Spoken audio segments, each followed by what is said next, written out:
I want to thank Mary Jane for putting together the Surviving the Business of Dying book and the companion workbook, specifically the companion workbook. And I want to tell you a story. My mom had a terminal illness, and we all knew it. There was no mystery there. And so my sister, my mom, and I got together, and we filled out the workbook. I asked her the questions. I wrote down her answers. And I don't know why, but I went ahead and in the side notes, I kind of wrote down what my sister answered as well.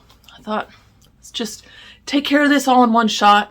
And I'd actually planned on transferring that, her responses, into another book so that I had two.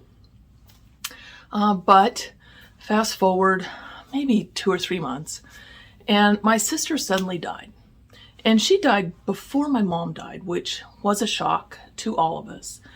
And when we went ahead and made her funeral arrangements, my mom had picked out a casket, done all of that. Then we went to the cemetery, and they said there wasn't room to put her in the family plot, which really upset my mom. So the options were cremation, which for some reason my mom had these really deep-seated feelings against cremation. I'm not sure where it came from, but it was a bad option as far as my mom was concerned. And the lady at the cemetery didn't help by pulling out this really ugly box that her ashes would go into.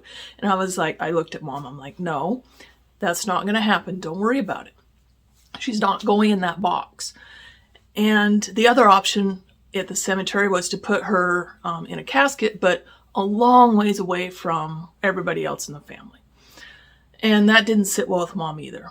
So I was able to pull out the book that I had written everything in and point out to Mom that my sister did not have a problem with cremation. In fact, she had said, yeah, I wouldn't mind being cremated.